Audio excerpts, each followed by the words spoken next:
Taking in one orphan is noble. Taking in 12 strangers is either madness or something else entirely. What kind of man makes that choice without hesitation? The answer will shock you. The sun painted the prairie gold as Jake Morrison urged his horse forward across the endless grassland. His breath formed small clouds in the crisp morning air. Out here, silence wasn't just quiet, it was absolute. Well, almost absolute. Then he heard it. The unmistakable creak and rumble of wagon wheels cutting through the stillness like a knife through butter. Strange. Most folks didn't travel this early, especially not on trails leading nowhere in particular. Jake pulled up his horse and listened harder. The sound grew fainter, then disappeared completely. Makes sense, right? Sound travels funny across open prairie, bouncing off invisible walls of cold air and morning mist. But here's what made it really odd. This was 1870, and most western settlements barely scratched together 500 people. The nearest town, Millerville, had maybe 120 souls on a good Sunday. So who exactly was out here making all that racket? Life on these plains wasn't exactly a picnic. Prairie winters could drop below -20 degrees, and that's when things got interesting. Interesting meaning deadly. Families huddled around fires, burning everything from buffalo chips to broken furniture, just to survive another night. Some didn't make it. Jake knew this harsh reality better than most. He'd lost his younger brother Tommy to fever 3 winters back. The cold didn't kill Tommy directly, but it sure didn't help when the nearest doctor lived 2 days' ride away. Then there was the other problem. Nobody liked talking about cattle thieves. They prowled these empty spaces like wolves, picking off lone ranchers and small operations. Jake had already lost 30 head this season to rustlers who vanished into the vastness like smoke. The morning air carried something else now, not sound but a feeling. Something was wrong out there.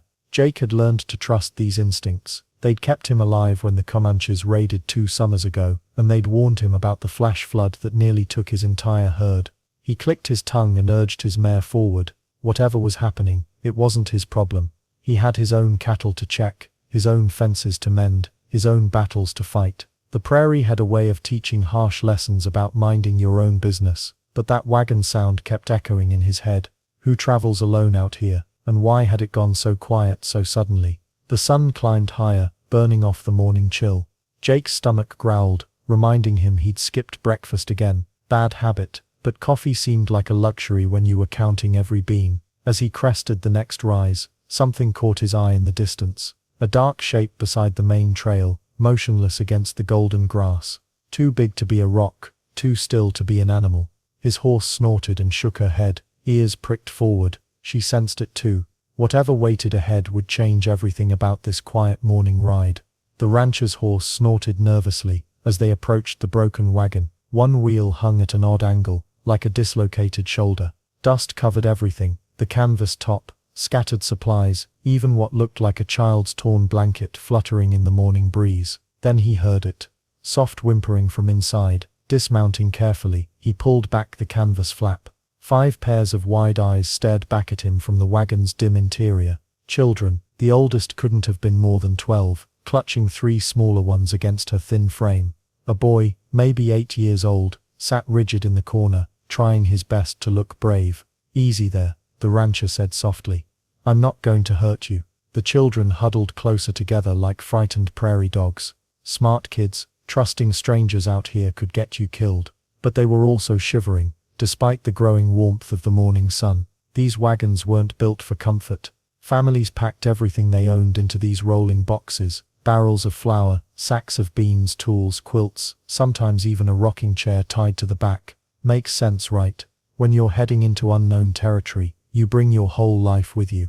The problem was space. Adults had to walk alongside most of the journey to avoid overloading the oxen. Where are your parents? He asked gently. The oldest girl, she had dirt streaks on her cheeks but determined eyes, finally spoke up. They ain't coming back, mister. Been 2 days now.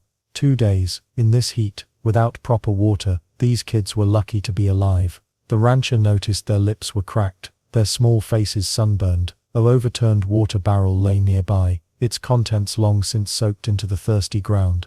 What happened to your wagon? Hit a rock in the dark. The brave boy piped up. Papa went to find help. Mama went looking for him when he didn't come back. The rancher's jaw tightened. Wolves, rattlesnakes, quicksand, hostile territory, a dozen things could go wrong out here after sunset. Adults knew the risks, but leaving children alone in a broken wagon, that spoke of desperation, not choice. Travel by wagon was brutal business. Families spent months crossing dangerous territory, and many never made it to their destination. Disease, accidents, severe weather, the trail claimed lives regularly. These kids probably started their journey with hopes of a better life somewhere west. Now they sat stranded, clinging to each other for warmth and comfort. The youngest child, barely more than a toddler, reached tiny fingers toward the rancher. Hunger and thirst had a way of overcoming fear. Well, the rancher muttered, removing his hat and running fingers through his hair. He'd ridden out expecting to check fence lines, maybe spot some missing cattle. Instead, he'd found something much more complicated. But as he looked into those trusting eyes, a bigger question started forming. Where exactly had these children come from, and why were they traveling alone across such dangerous territory? The dust settled as Thomas approached the wagon, and what he heard next changed everything. "We came on the orphan train from New York," the oldest girl said, her voice barely above a whisper. She couldn't have been more than 12. The younger ones pressed closer to her like she was their anchor in a storm that had already passed. Orphan trains. Thomas had heard whispers about them in town, but seeing these kids made it real. Between 1854 and 1929, over 200,000 children rode these trains across America. 200,000. That's more people than lived in most entire territories back then. The idea was simple enough. Take kids from crowded eastern cities and ship them west where families supposedly needed extra hands. The girl continued her story, and Thomas realized how little he actually knew about this whole system. Most folks assumed these were all orphans, kids with nobody left in the world. Turns out, only about 1 in 4 were actual orphans. The rest? They had at least one parent still alive, usually a mother who couldn't afford to feed them. Makes sense when you think about it. Cities were brutal places for poor families in the 1800s. But here's where it gets complicated. These kids, most between ages 3 and 14, weren't just delivered to loving families like some kind of mail-order adoption service. They were often lined up at train stations and essentially auctioned off to whoever wanted them.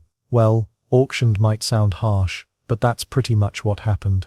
Families would look them over, check their teeth like they were buying livestock, and pick the ones who looked strongest for farm work. The youngest boy, probably no more than 6, tugged at Thomas's coat. "Are you gonna pick us, mister?" The innocence in that question hit harder than any punch Thomas had ever taken. This kid didn't even understand he was basically asking to be chosen like a prize at a county fair. Then there's the part nobody talks about much. Many of these placements failed spectacularly. Kids ran away, families mistreated them, or the arrangement just didn't work out. Some children ended up worse off than they'd been in the city orphanages. At least in New York, they knew the streets. Out here, a kid on their own faced dangers that would make a grown man think twice. The oldest girl straightened up, trying to look more grown-up than her years allowed. "Our placement family in Colorado said they only wanted boys for the farm work. Left us at the last stop with some supplies and told us to walk to the next town." Her jaw tightened. Been walking for 3 days before the wagon wheel cracked. Thomas felt something shift inside his chest, a familiar ache he'd tried to bury years ago when fever took his younger brother. These weren't just statistics or stories anymore. They were real kids with nowhere to go and winter approaching fast. The question now wasn't whether he'd help them survive the night. The real question was what comes next when morning arrives, and decisions can't be postponed any longer. Standing there in the dust and morning heat, Tom Mitchell faced the kind of choice that could haunt a man forever. 5 orphans stared back at him with hollow eyes, their fate hanging on his next words: walk away, and he'd have their faces burned into his memory until his dying day. Take them in, and he might not have enough food to keep them all alive through winter. The math was brutal. His ranch barely fed one grown man, and winters on the plains didn't care about good intentions. But something deeper than logic was pulling at him. Maybe it was the memory of his younger brother Johnny, who died of fever 3 winters back while Tom was away selling cattle. Johnny had been alone when it happened. The thought still kept him awake some nights. Back in 1880, less than 5% of Western homes had telephones. You couldn't just call for help when trouble came knocking. Every decision carried weight because you lived with the consequences alone. No emergency services, no safety net, no second chances if you guessed wrong. Well, there was an unwritten code out here that most ranchers followed, even when it hurt. You helped travelers when you could, Dangerous? Absolutely. A stranger might rob you blind or worse. But the frontier was too harsh a place for people to survive without showing kindness to each other. Makes sense, right? Everyone was just one bad storm or broken wagon wheel away from needing help themselves. Tom's supplies were running low, and winter was only 4 months away. Taking in 5 extra mouths meant his carefully planned food stores would stretch thin as paper. The nearest town was a 2-day ride, and even then they might not have extra provisions to sell. Most Western settlements had learned to hoard what they had. Then there's the practical side nobody talks about. These kids didn't know ranch work. They'd grown up on city streets, not wide-open ranges. Training them would take time he didn't have, and mistakes could cost lives out here. A spooked horse, a poorly mended fence, a forgotten gate, any of these could spell disaster. But looking at the oldest girl trying to comfort the younger ones, Tom saw something that reminded him of himself at that age. Tough, determined, ready to fight for family even when the odds looked impossible. The weird part is how city kids often adapted faster than adults to frontier life. They were already used to surviving on scraps and watching each other's backs. His hand moved unconsciously to the worn photograph in his shirt pocket, the last picture of Johnny, taken just months before the fever took him. What would his brother think if Tom rode away now?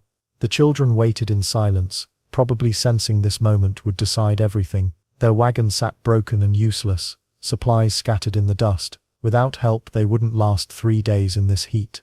Tom made his choice, though he had no idea what consequences would follow. The decision would test everything he thought he knew about survival, family, and what it meant to be neighborly. But first he had to figure out how to convince his neighbors that taking in 5 orphans wasn't complete madness.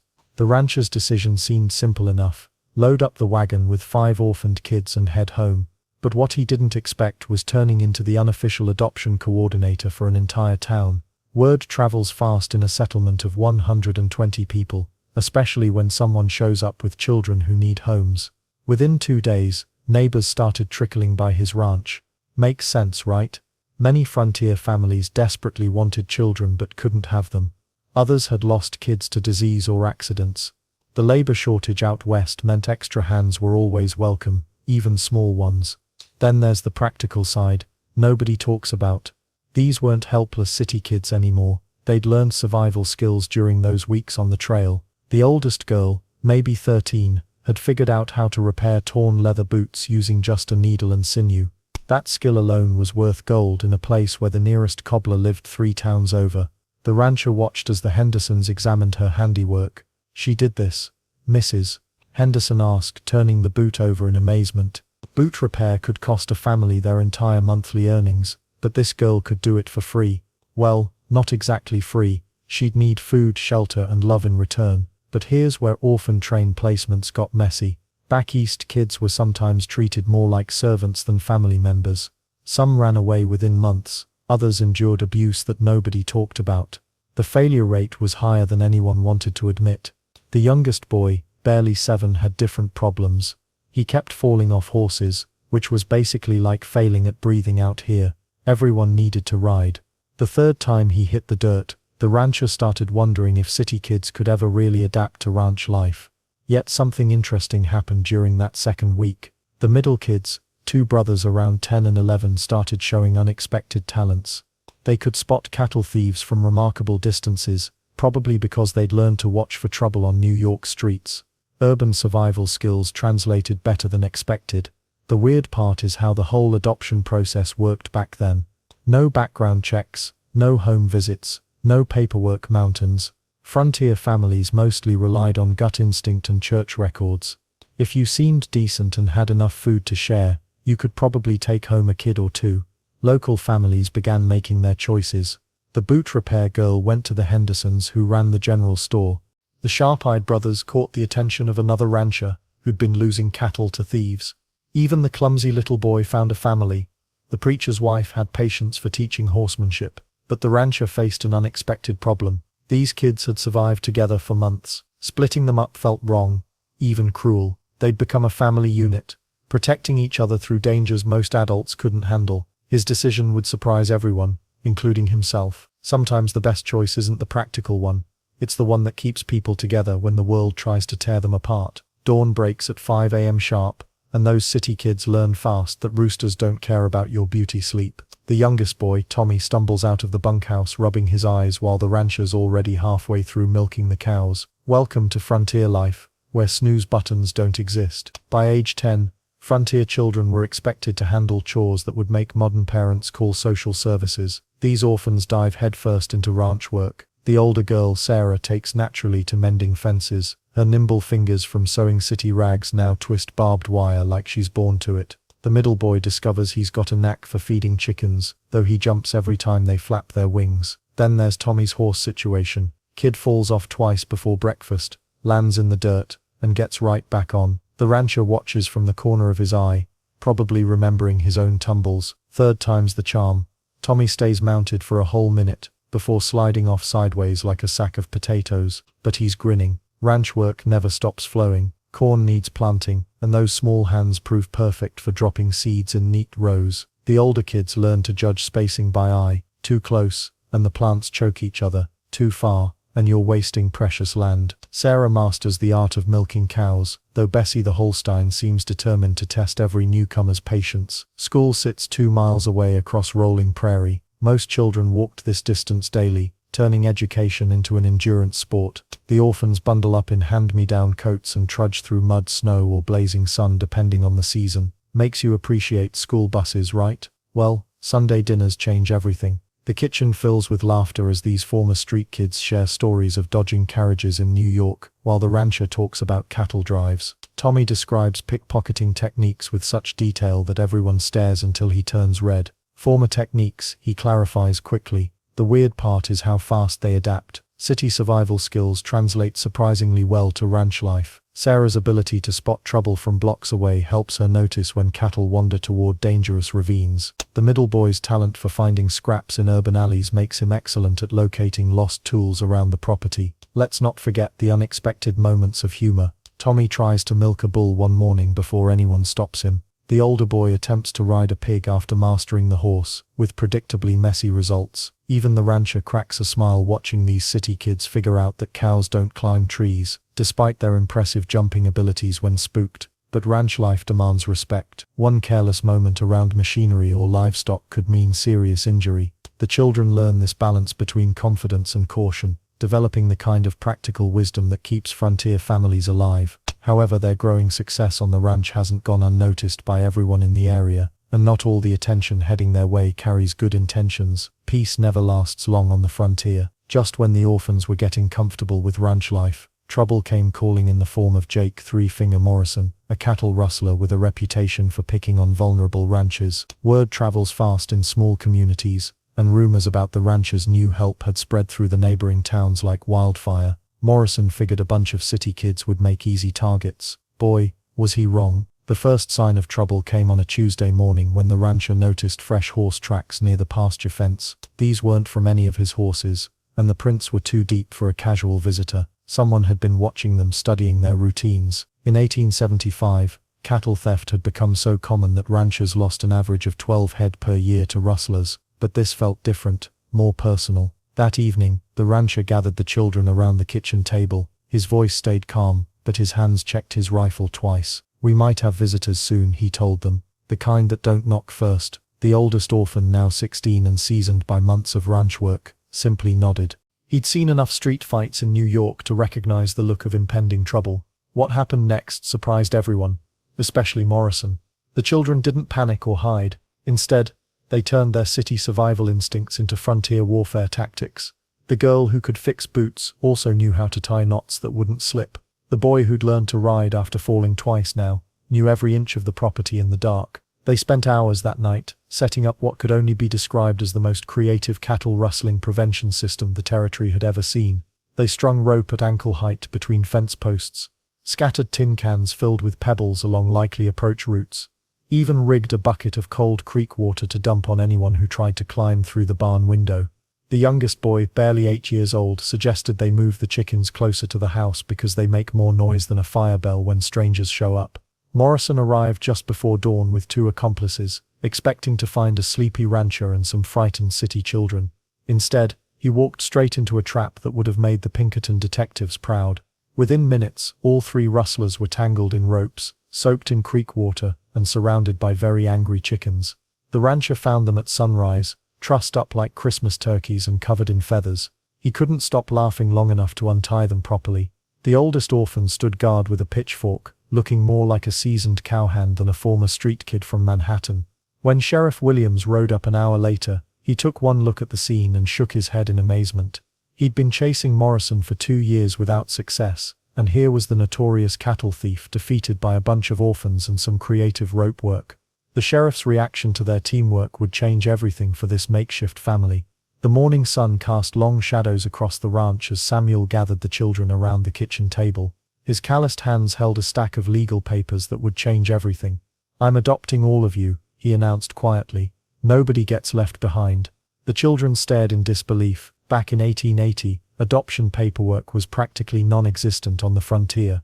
Most families simply used church records or handwritten agreements to make things official. But Samuel had ridden 2 days to the county seat, determined to do this right. The oldest girl, Mary, wiped tears from her dirt-smudged cheeks. "You mean it, Mr. Samuel? All of us?" "Every single one," he nodded firmly. "We're a family now." News of the adoption spread through their tiny town faster than wildfire. Within a week, neighbors began showing up at the ranch with gifts. Mrs. Henderson brought quilts her grandmother had sewn. The blacksmith donated tools for the boys to learn trades. Even the stern banker's wife arrived with seeds for expanding their vegetable garden. These weren't wealthy people by any stretch. Most frontier families barely scraped by themselves. Yet something about Samuel's decision to keep the orphans together touched everyone's hearts. Maybe it reminded them why they'd come west in the first place, to build something better than what they'd left behind. The children threw themselves into ranch life with renewed purpose. They weren't just temporary workers anymore, they were building their own future. Little Tommy learned to brand cattle without flinching. Sarah mastered the art of preserving meat for winter. Even 8-year-old Ben could mend a broken fence post like a seasoned cowboy. School remained 2 miles away, but now they rode there with pride instead of uncertainty. Their teacher, Miss Johnson, noticed the change immediately. These weren't lost orphans anymore, they were the Mitchell children, and they carried themselves differently. Sunday dinners became legendary affairs around the kitchen table. Samuel would tell stories about his early ranching days, while the children shared memories of New York's bustling streets. Laughter echoed through rooms that had been silent for too many years. The contrast was striking. City kids who'd never seen a cow now discussing cattle prices like seasoned ranchers. Statistics show that by age 18, most former orphan train riders either married local residents or started their own businesses. Samuel's children followed this pattern perfectly. Mary married the sheriff's deputy and opened a boarding house. The boys established their own ranch just 5 miles away. But here's what made them different. They stayed connected, gathering every Sunday without fail. Years later, when travelers stopped by their ranch, the Mitchell children would share their story. From New York's crowded streets to prairie sunsets, they'd found something most orphan train riders never discovered, a family that refused to break apart. But their impact on the community was just beginning to unfold, and the ripple effects would surprise everyone.